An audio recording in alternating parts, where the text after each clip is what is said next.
Yo guys, so for today's video, tayo ay kakain sa labas. For today's video, kasunod na namin sila Ate Malin. At sila Ate Grace at nanay nga pala ay papunta na rin dun. Time check, 5:45 na. Maya-maya nga lang pala ay nandito na rin kami. Dito nga pala yan sa Max's Restaurant. Waiting lang kami sa aming mga order. Sila nga pala ang aking mga kasama.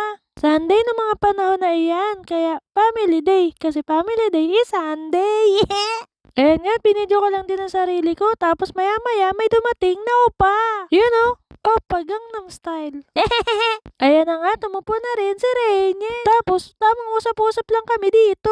At ako, tamang video-video lang din. Habang iniintay namin ang aming mga pagkain, ay nagpicture-picture muna kami. Lalo na ang extended family tan. Dahil malapit na ulit sumampa ang bayaw ko. Siguro naman alam nyo na matagal na ulit tong video na ito. Kasi ang hirap talaga mag-edit agad. Alam yan ang mga nag-e-edit. At habang wala pa nga mga pagkain, ay naisipan muna ni nanay na mag-CR. Tapos ayan, tinuturoan siya natin Sophie gamitin yung humahangin na blower na pampatuyo ng kamay. Maya-maya nga lang pala, si nanay na ang gumamit. At mukhang enjoy naman siya sa ginagawa niya, na may konting pagtataka. At hindi nagtagal, ay nandito na ang aming mga pagkain. Tamang-tama at gutom na gutom ako. Pero hindi ko alam kung paano ko ito ubusin dahil parang napakarami ng nakalagay sa plato. Pero sigurado ako na wala pang isang segundo ay tanggal na kagad tong Shanghai na ito. Ayun nga, at pinag-pray na ni nanay ang aming mga kakainin. At pagkatapos magdasal ay sumugod na kagad kami sa gera. Ang sarap-sarap kumain. Tapos yung dalawa nga pala doon ay hindi na nagpapansinan. Seryosong-seryoso sila na parang hindi sila magkakilala. Alam nyo ba dati na hindi namin kaya lumabas ng sama-sama? Kasi wala naman kaming pambili sa labas. Pero ngayon maraming salamat sa Lord. Kasi na-experience namin to.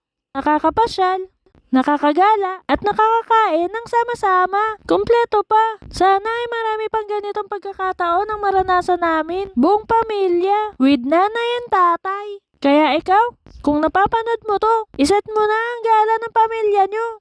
Mas masaya pagkasama ang pamilya. Iset aside mo na ang mga galit, sama ng loob, at kung ano-ano pa. Kasi tandaan, hindi pera ang totoong nagpapasaya sa tao, kundi isang buong pamilyang sama-sama. Ayan nga, tapos na rin kami lahat kumain. At nagpapaalaman na kami sa isa't isa dahil pauwi na kami.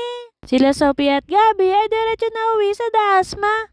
Kaya ayan, at naghahaghag na sila kay lolo't lola nila. At syempre, pati sa aming mga tita. Hindi kami pahuhuli. Dahil ilang taon na lang ay malalaki na itong mga batang ito. At sa susunod ay hindi na namin sila mapanggigigilan. Kaya habang bata pa sila ay sulitin na natin ito. Pag lumaki na kasi sila ay may mga sarili na silang mga mundo.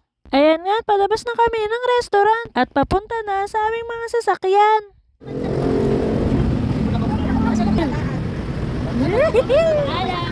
Hanggang sa susunod.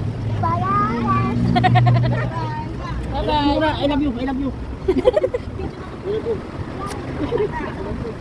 na kami pupunta anak doon. Ingatan ka na pa rin. Bye-bye. Bye, Sabi.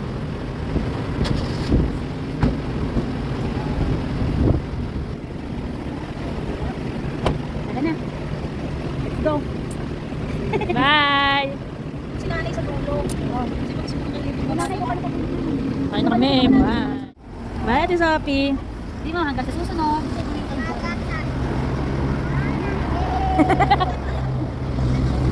Una daw tayo. Love you. I love you. Ayun nga, pauwi na rin kami. Kaya dito ko na tinatapos tong video na to. Hanggang sa susunod. Paalam, mamamamam.